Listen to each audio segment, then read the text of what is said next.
ply story first on time a big breaking এবত ৰাজ্যত পুনৰ বৃহৎ উচ্ছেদ অভিযান এবাৰ বঙাইগাঁৱৰ মানিকপুৰত উচ্ছেদ অভিযান চলাইছে প্ৰশাসনৰ ফালৰ পৰা চৰকাৰী ভূমি বেদখল কৰা লোকৰ বিৰুদ্ধে উচ্ছেদ অভিযান চলাইছে এফালৰ পৰা উচ্ছেদ চলাইছে প্ৰশাসনৰ বুলডোজাৰেৰে প্ৰশাসন উপস্থিত হৈ আৰক্ষী বাহিনী উপস্থিত হৈ এফালৰ পৰা চলাইছে বৃহৎ উচ্ছেদৰ পাছতে লাগিছে এতিয়া হাহাকাৰ হৈছে জনাইছে উত্তৰ প্লাই story first on time a big breaking মানিকপুৰত বৃহৎ উচ্ছেদ প্ৰশাসনৰ বেদখলকাৰীৰ বিৰুদ্ধে চৰকাৰৰ কোনো দয়া নাই ক্ষমা নাই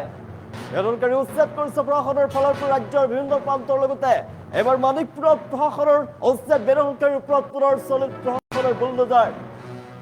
এফালৰ পৰা বুলডোজাৰে ভাঙি পেলোৱাইছে বাসগৃহ বঙাইগাঁৱৰ মানিকপুৰ ৰাজহ চক্ৰৰ লুংজাৰ গাঁৱত প্ৰশাসনৰ উচ্ছেদ অভিযান চৰকাৰী ভূমি বেদখল কৰা লোকৰ বিৰুদ্ধে উচ্ছেদ অভিযান গাঁওখনৰ মাজেৰে পাৰ হৈ যোৱা মূল পথৰ দাঁতিত উচ্ছেদ অভিযান চলাইছে প্ৰশাসনে প্ৰশাসনৰ বুলডোজাৰে এফালৰ পৰা ভাঙি পেলোৱাইছে বাসগৃহ বহু লোকে দীৰ্ঘদিনৰ পৰা বেদখল কৰিছিল চৰকাৰী ভূমি আৰু সেই চৰকাৰী ভূমিত বেদখল মুক্ত কৰাৰ লক্ষ্যৰে প্ৰশাসনে চলাইছে বৃহৎ উচ্ছেদ অভিযান মানিকপুৰ চক্ৰ বিষয়াৰ উপস্থিতিত প্ৰশাসনে চলাইছে উচ্ছেদ অভিযান এফালৰ পৰা বাসগৃহসমূহ ভাঙি পেলোৱা হৈছে দয়া নাই ক্ষমা নাই ৰাজ্যৰ প্ৰান্তে প্ৰান্তে উচ্ছেদ অভিযান চলিব আৰু বিভিন্ন প্ৰান্তৰ লগতে এবাৰ বঙাইগাঁৱৰ মানিকপুৰত প্ৰশাসনে চলাইছে অভিযান চৰকাৰী ভূমি বেদখল কৰা লোকৰ বিৰুদ্ধে কঠোৰ স্থিতি গ্ৰহণ কৰিছে চৰকাৰে ৰাজ্যৰ বিভিন্ন প্ৰান্তৰ লগতে মানিকপুৰত চলিছে এতিয়া উচ্ছেদ এফালৰ পৰা বাসগৃহ ভাঙি পেলোৱা হৈছে সকলো তেওঁলোকৰ আমি দেখুৱাইছো দৃশ্যাংশ চৰকাৰী ভূমিত তেওঁলোকে বেদখল কৰি ঘৰ নিৰ্মাণ কৰিছিলে তাতে তেওঁলোকে বিভিন্ন ধৰণৰ গছ ৰোপণ কৰিছিলে সেই গছসমূহ বেদখলমুক্ত কৰি দিছে এফালৰ পৰা ভাঙি পেলাইছে এতিয়া চৰকাৰী ভূমি বেদখল কৰা লোকৰ বাসগৃহ ভাঙি পেলাইছে বুলডোজাৰে আমি দৃশ্যাংশ দেখুৱাইছো চৰকাৰী ভূমিত এফালৰ পৰা উচ্ছেদ অভিযান চলিছে তেওঁলোকে যি গছ তাত ৰোপণ কৰিছে সেই গছ ৰোপণ কৰা গছসমূহ তাৰ পৰা উচ্ছেদ অভিযান চলোৱা দেখিবলৈ পোৱা গৈছে বুলডোজাৰে ভাঙি পেলোৱা হৈছে এতিয়া তেওঁলোকে ৰোপণ কৰা গছসমূহ তামোল গছকে ধৰি বিভিন্ন গছ তেওঁলোকে উচ্ছেদ অভিযান চলোৱা দেখিবলৈ পোৱা গৈছে বেদখলকাৰীৰ বিৰুদ্ধে কঠোৰ হৈ পৰিছে এতিয়া প্ৰশাসন সাৰি যাব নোৱাৰিব বেদখলকাৰী চৰকাৰী ভূমি বেদখলমুক্ত কৰাৰ ক্ষেত্ৰত প্ৰশাসনে কঠোৰ স্থিতি গ্ৰহণ কৰিছে বঙাইগাঁও জিলাৰ মানিকপুৰ ৰাজহ চক্ৰৰ অন্তৰ্গত যি লুংজাৰ গাঁও আছে এই লুংজাৰ গাঁৱত উচ্ছেদ অভিযান চলিছে প্ৰশাসন আমি দৃশ্যাংশ দেখুৱাই আছো মূল পথৰ দাঁতিত দীৰ্ঘদিন ধৰি বেদখল কৰি থকা চৰকাৰী ভূমিত প্ৰশাসনে অভিযান চলাইছে আৰু বেদখল উচ্ছেদ কৰিছে লুংজাৰ গাঁৱৰ মূল পথৰ কাষৰ চৰকাৰী ভূমিত একাংশ লোকে দীৰ্ঘদিনৰ পৰা নিজৰ দখলত ৰাখি বিভিন্ন ধৰণে ব্যৱহাৰ কৰিছিলে আৰু ফলত চৰকাৰী যি ভূমি এই ভূমি সংকুচিত হোৱাৰ লগতে পথটোৰ কাষত সৃষ্টি হৈছিল বিভিন্ন অসুবিধা আৰু প্ৰশাসনৰ দৃষ্টিগোচৰ যেতিয়া হ'ল বিষয়টো তাৰ পাছতে ভূমিৰ নথিপত্ৰ পৰীক্ষা কৰিলে আৰু পৰীক্ষা কৰি উচ্ছেদ অভিযান কৰা দেখিবলৈ পোৱা গৈছে মানিকপুৰৰ ৰাজহ চক্ৰ বিষয়াৰ উপস্থিতিত প্ৰশাসনৰ বৃহৎ দলে লুংজাৰ গাঁৱত চলাইছে উচ্ছেদ আৰু ভূমিত গঢ় লৈ উঠা বেদখলসমূহ আঁতৰোৱাৰ কাম আৰম্ভ কৰিছে ইতিমধ্যে আমি দৃশ্যাংশ দেখুৱাইছো অভিযানত বুলডোজাৰেৰে এফালৰ পৰা বিভিন্ন অস্থায়ী নিৰ্মাণ ভাঙি পেলোৱা হৈছে উচ্ছেদ কৰা হৈছে দীৰ্ঘদিনৰ পৰা চৰকাৰী ভূমি বেদখল কৰি থকাৰ অভিযোগ লোকসকলৰ বিৰুদ্ধে আৰু প্ৰশাসনে কোনো ধৰণৰ শিথিলতা প্ৰদৰ্শন কৰা নাই চৰকাৰী ভূমি কোনো ব্যক্তি বা গোষ্ঠী ব্যক্তিগতভাৱে দখল কৰিব নোৱাৰিব ব্যৱহাৰ কৰিব নোৱাৰিব প্ৰশাসনৰ ফালৰ পৰা স্পষ্ট কৰি দিয়া হৈছে আগন্তুক দিনতো কিন্তু এনেদৰে বেদখলৰ বিৰুদ্ধে অভিযান অব্যাহত ৰাখিব চৰকাৰী ভূমি কোনেও বেদখল কৰিব নোৱাৰিব চৰকাৰী ভূমি যদি বেদখল কৰে তেনেহ'লে প্ৰশাসনে উচ্ছেদ অভিযান চলাব গাঁওখনৰ যি মূল পথ আছে পথৰ দাঁতিত বেদখলৰ ফলত পথচাৰী আৰু যান বাহনৰ চলাচলত অসুবিধাৰ সন্মুখীন হৈছিলে আৰু পথৰ সুৰক্ষাৰ ক্ষেত্ৰতো সমস্যাৰ সৃষ্টি হৈছিল উচ্ছেদৰ পাছত পথৰ কাষৰ যি চৰকাৰী ভূমি এই ভূমি মুকলি হৈ পৰিছে এতিয়া সাধাৰণ ৰাইজৰ সকাহ হ'ব অহা যোৱা কৰা ৰাইজৰ সকাহ হৈ পৰিব আমি দেখুৱাইছোঁ ৰাজ্যজুৰি চৰকাৰী ভূমি বেদখল কৰিছে চৰকাৰী ভূমি বেদখল কৰাৰ লক্ষ্যৰে প্ৰশাসনে সময়ে সময়ে উচ্ছেদ অভিযান চলাইছে আৰু বেদখলমুক্ত ভূমি পুনৰ যাতে কোনো লোকে দখল কৰিব নোৱাৰে তাৰ বাবেও ৰাজহ বিভাগে নজৰদাৰী বৃদ্ধি কৰাৰ বাবে প্ৰয়োজনীয়তা আহি পৰিছে এই মুহূৰ্তত ব্যৱস্থা গ্ৰহণ কৰিছে চৰকাৰৰ ফালৰ পৰা লুংজাৰ গাঁৱত উচ্ছেদ অভিযান চলিছে প্ৰশাসনৰ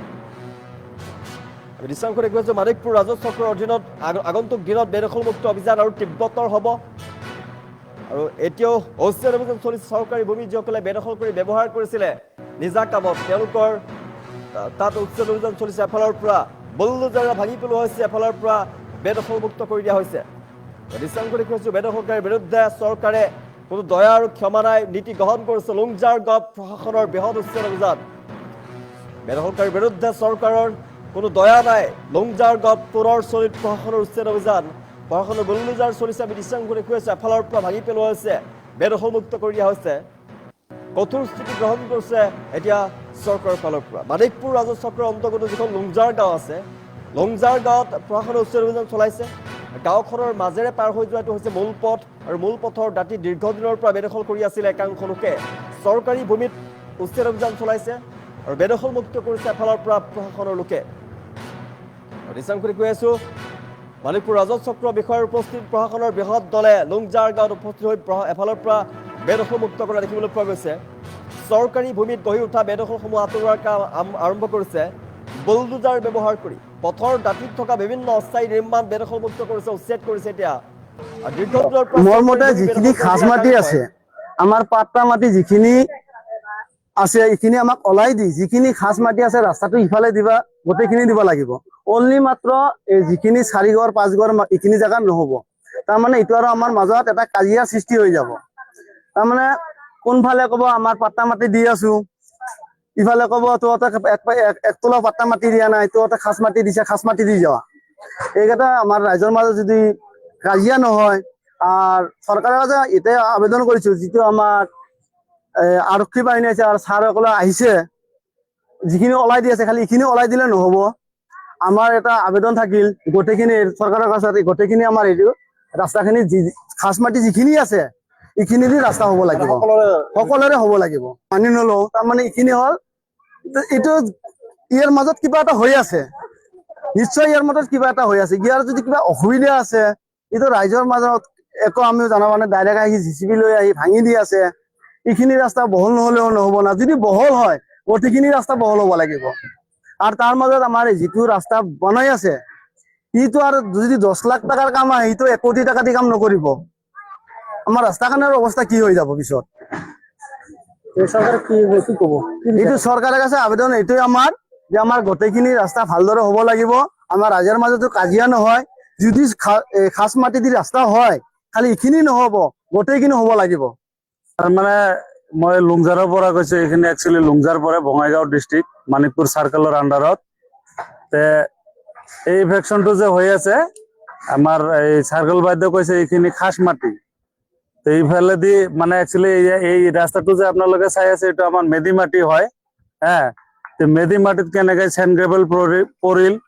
এইটো আমাক তথ্যটো লাগে আইনি হিসাবত আৰ 2 নম্বৰ কথা হল কি যদি খাস মাটি হয় রাস্তাটো মেপ হিসাবত আছে দক্ষিণ ফালে দি আমার এই মেদি মাটি খিনি ওলাই দিব লাগবো আর ইনফেকশন যদি হয়েছে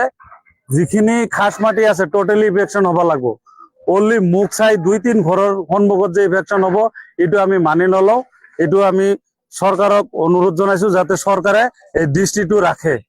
আমি দেখো যে মাজৰ পৰা 130 মিটাৰ অবলিক 100 মিটাৰ মান এবছৰ আছে বাকি কি হোৱা নাই বাকি কি হোৱা নাই এটো তো কাৰণটো বুজি পোৱা নাই আমিও ইয়াৰ ভিতৰত তথ্যটো কি আছে আমিও নাজানো মোর কথাটো হল কি এই সন্মুখত 50 মিটার সন্মুখত বিল্ডিং এটা আছে